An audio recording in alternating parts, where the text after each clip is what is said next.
Coy, Adam. Perfect. All right, we are joined by two members of today's race-winning team from the Pocono 400. We got Adam Stevens and Coy Gibbs, both members of the number 18 M&M's Hazelnut Toyota. So we'll open it up here to the floor for anyone that's got questions. Start with Bob. Bob Pockris, Fox Sports. Adam, we know this isn't Kyle's favorite aerodynamic package. Do you have to do anything to keep him from being too frustrated, or do you just let him be and hope for the best?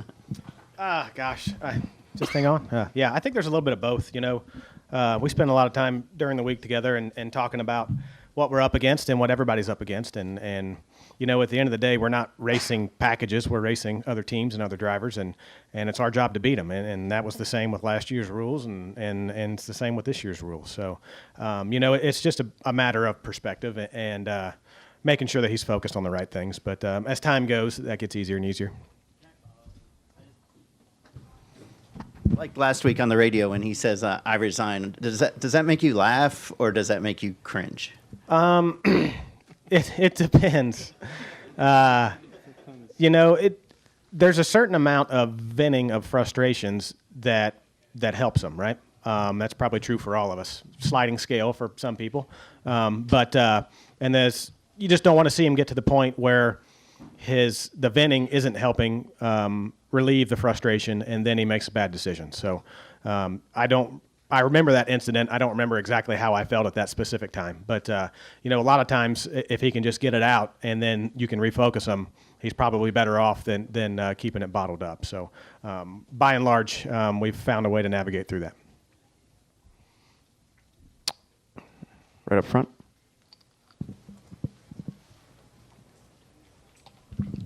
Scott Walsh from the Scranton Times-Tribune. Adam, I think we've become conditioned so used to see Kyle winning that when he has a couple of finishes like that stretch at Talladega, a couple of 10ths and 30th at Kansas, that he's in a slump. Was he in a slump, and has he obviously broken out of it?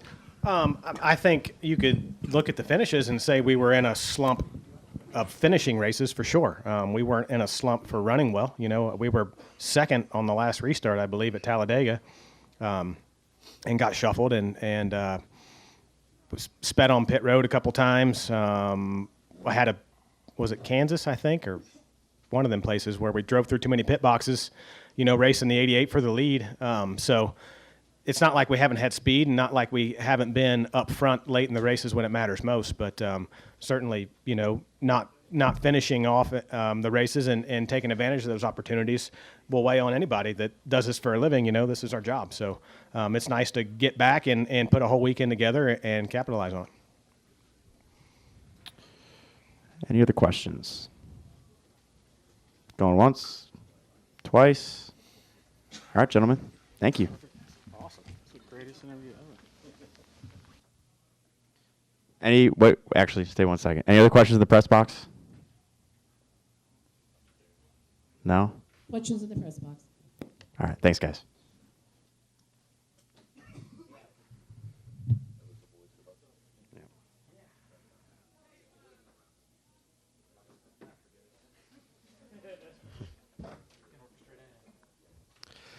We are now joined by the race-winning driver of today's Pocono 400, Kyle Busch, driver of the number 18 M&M's Hazelnut Toyota for Joe Gibbs Racing.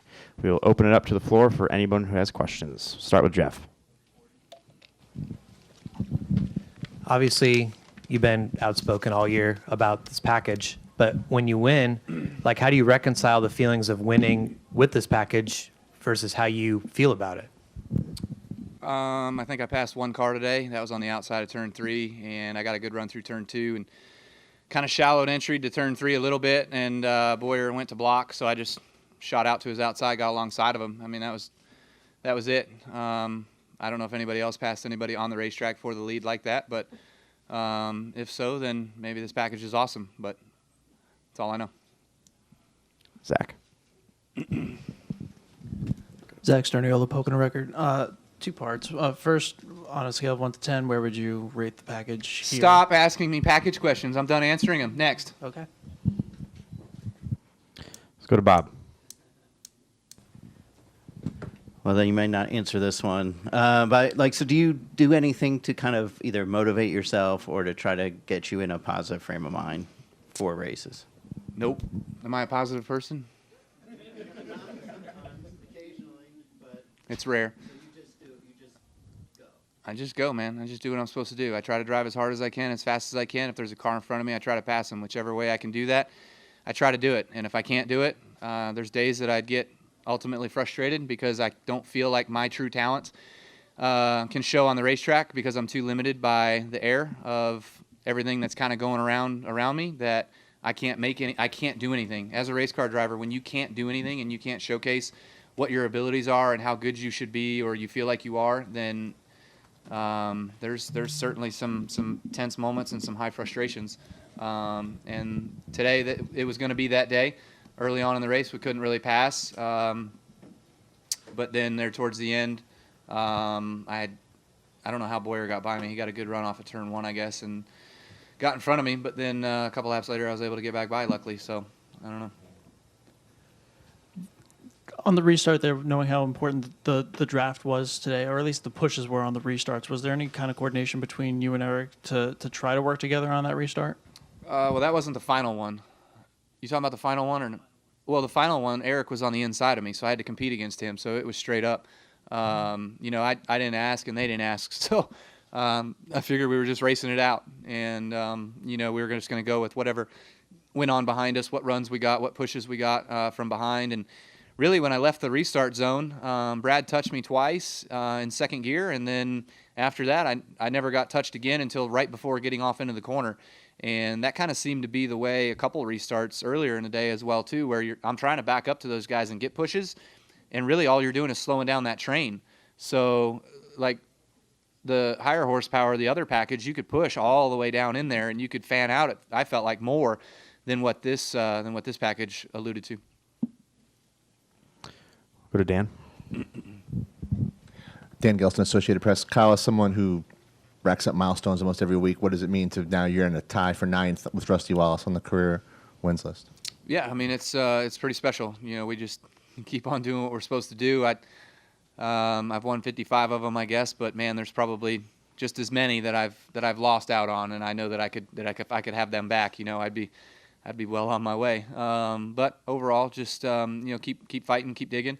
It's pretty cool to continue to get with and eclipse many of these great names that have helped our sport, build our sport to what it is today, and have been icons for that matter as well.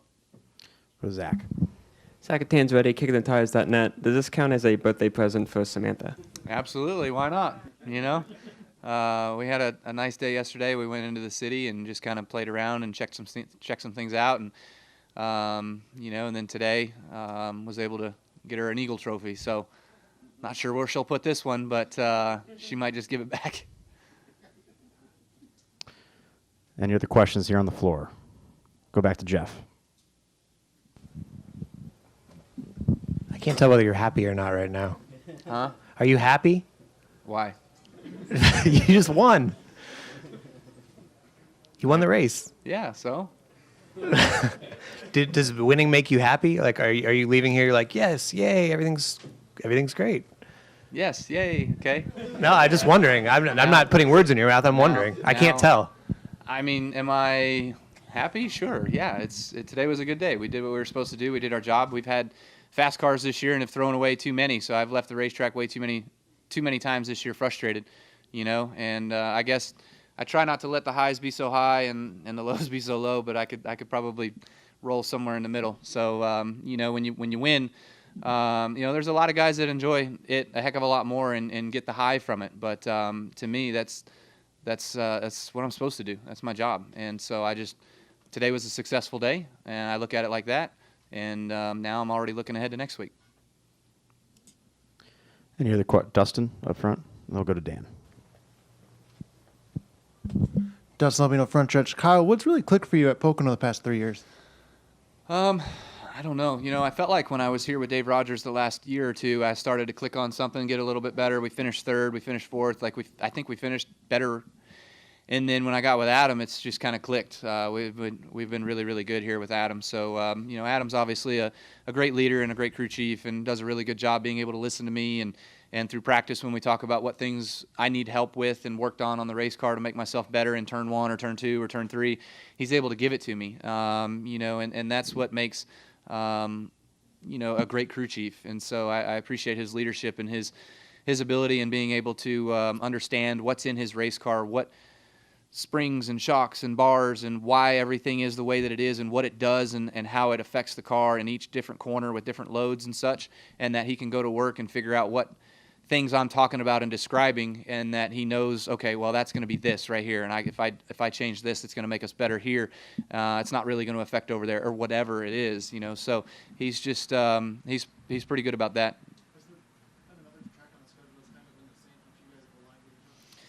Is there another track on the schedule that's kind of that way too? Indy, I guess. Also, we've really been stupid fast at Indy the last few years.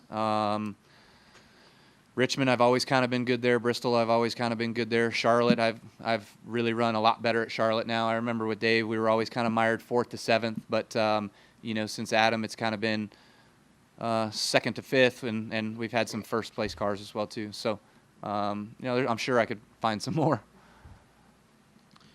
Any other questions here on the floor? Any questions up in the press box? Press box, thank you. All right, thanks, Kyle. You got it. Right on. Thanks.